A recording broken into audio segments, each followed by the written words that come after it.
Please welcome Penn's great president, Amy Gutmann.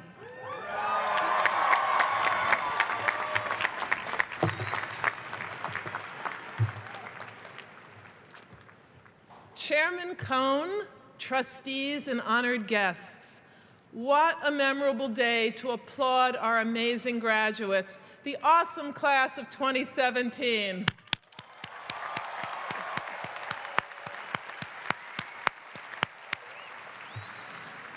Graduates, your success, which we celebrate today, is all about the choices you have made to get here.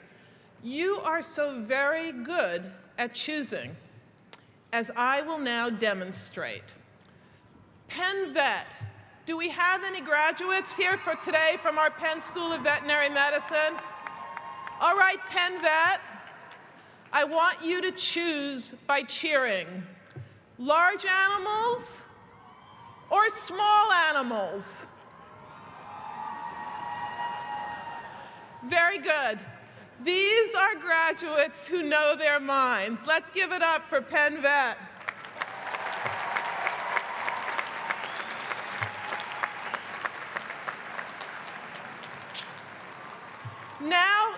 Now let's try just Penn undergraduates.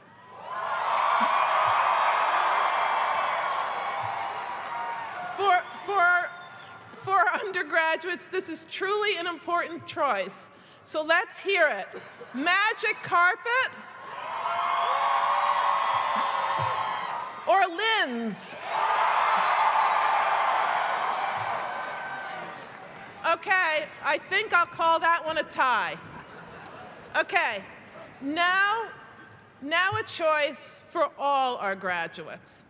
Last night, your friend who doesn't dance did, and you got the video. All right, listen up. To all the graduates here, do you choose to share it on Instagram or Snapchat?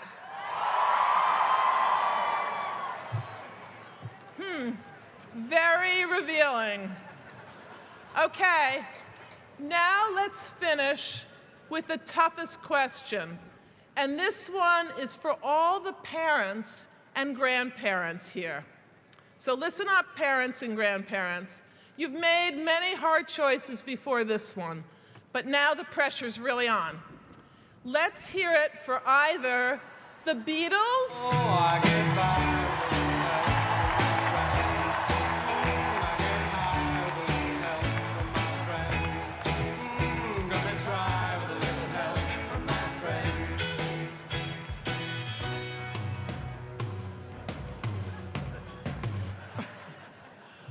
or the Rolling Stones.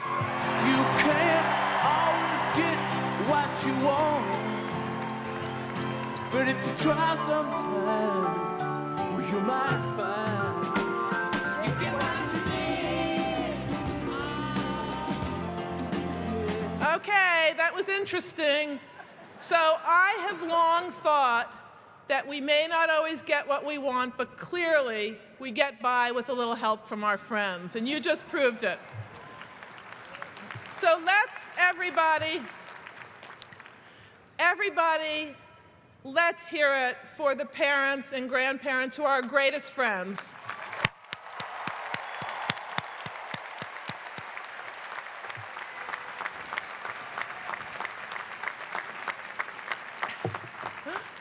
So, choice can be fun, as you've just demonstrated, but there is a larger meaning in our exercising choice. Our choices define us. The broadest contours of our lives and of our character are drawn by the choices we make. Choice is essential to freedom, and freedom is essential to choice.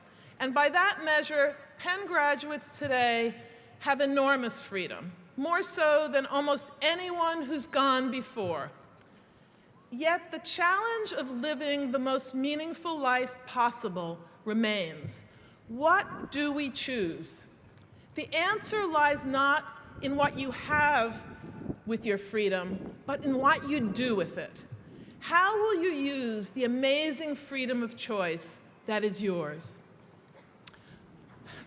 I am the child of a refugee. We lost my father 50 years ago this year. And perhaps that's why I've been thinking even more than usual of him and of my mother and what their lives taught me about making the most of our choices. Their freedom of choice was radically constrained compared to yours and mine. Nonetheless, they chose to live inspiring and satisfying lives by making incredibly meaningful use of the freedom that they did have. Those whose lives are most inspiring and satisfying, they find the means to answering the essential question, what will you use your freedom of choice to do? Their inner voice finds the path. Save a life, serve a cause, seek the sublime. Save a life. Our commencement speaker came home one night to find his neighbor's house lit against the night sky in flames, his neighbor screaming for her daughter, still inside. At once, he ducked into the flames. He was through the kitchen into the top of the stairs when he felt something, a sharp tug on his belt. It was a police detective behind him shouting, "Get out!" The moment of choice had come. Cory Booker made a snap decision. He made a fateful choice, and he saved a life.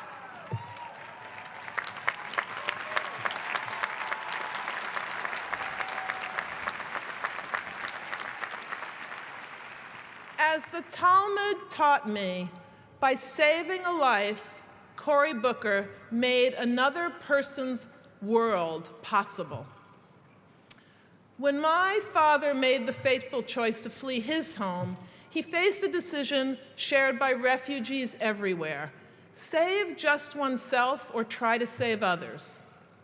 In places such as Syria or in the path of Boko Haram, we see it. In the inferno of war and genocide, the choice is so often excruciating. His siblings, his parents, and others, my father helped not just himself, but he helped all of them escape. His choice made the worlds of many possible. His choice made my world possible.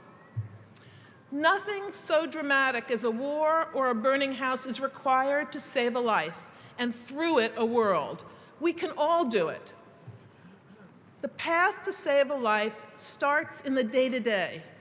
We choose to save a vulnerable life when we support a loved one or mentor a child, when we intervene to help someone in harm's way, when we share our resources, when we devote our energies to finding common cause to help others. Above saving a life, there can be no greater good on earth. Serve a cause. We would not be here today but for the selfless commitment of those who serve the high cause of safeguarding our lives and liberty. For serving that cause which protects countless lives, we are profoundly grateful to the men and women who have chosen to serve in our nation's military. Let's hear it for them.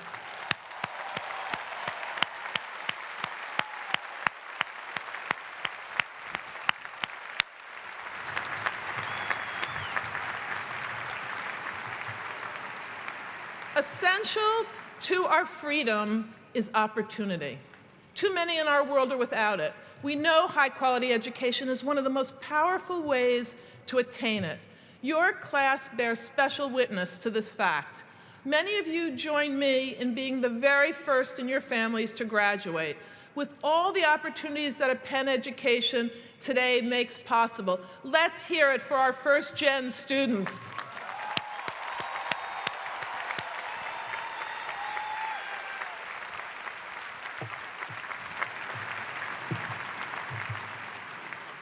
So my mom never had the opportunity to go to college. Yet all her life, she felt the calling to educate. In college, I found out how to make her passion my own. I was a work-study student and a substitute teacher. I worked at a local public high school serving first-gen low-income students, not unlike myself. In my head, and by my college major, I was to be a mathematician. But in that classroom and in my heart, I reimagined my mother's cause. Commitment to providing exceptional educational equality for everybody. Real opportunity for education that makes opportunity in life possible has guided my choices ever since. Worthy causes are all around. We make the most of our lives when we serve a calling, which we take to heart, to heal, to invent, to teach, to protect, to defend. There's service to one's family and to one's friends, to one's country, to humankind, and to all beings, yes, large and small. There's great urgency in advancing knowledge for all. When we serve a great cause, when we have a calling, we grow great ourselves. And then there's also another path, to seek the sublime. For many years, my father lived as an exile in India, in Bombay, now Mumbai. Let's hear it for India here. I bet we have.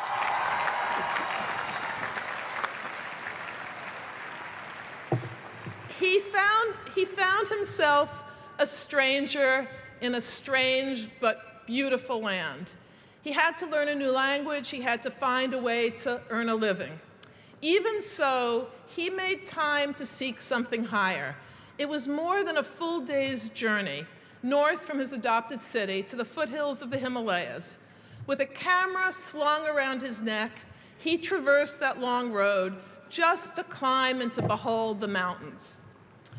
I grew up with his photo albums, pages of deep, dramatic valleys and towering peaks. He collected Indian art. He cultivated the love of Mozart and Beethoven. He loved as well Indian music. Maybe that's why my spirit soared hearing the music of Pen Masala. So bright did these things shine that my memories of my father are suffused with his search for the sublime, those moments of mountain peaks, of musical and literary magic, of working together as a team, of creating art, of humor, reducing an audience to tears of laughter. They defy measurement. They baffle description. But when you experience the sublime, you know it. Your spirit soars. Save a life, serve a cause, seek the sublime. Memories of my parents remind me every day of the power each of us has in choosing the lives we make for ourselves. To the utmost of what they did, what they had, they championed freedom well used. Freedom well used. That's the end to which your Penn education is the means. You are incomparably well equipped to put your boundless opportunity, your limitless freedom to the best possible use. From watching you grow and succeed here, we know that you're already off to a grand start. But I thought about it, and all of today is not nearly enough time to list the inspiring things you have chosen to do at Penn. But in just 2 minutes, I can show you. So watch this.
So that is your class, and you are awesome. The composer of this soundtrack and drummer is none other than Wharton Senior Ty Bendich-Stuhl. Ty, are you here?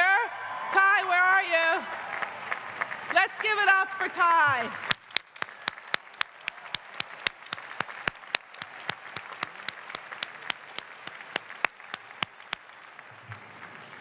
So graduates, continue to use your freedom well, for you will be defined by the choices you make.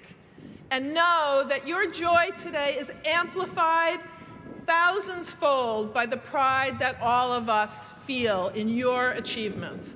And rather than just tell you, we will show you. Families and friends, faculty and colleagues, trustees and honorees, please stand with me and show these graduates just how proud we are.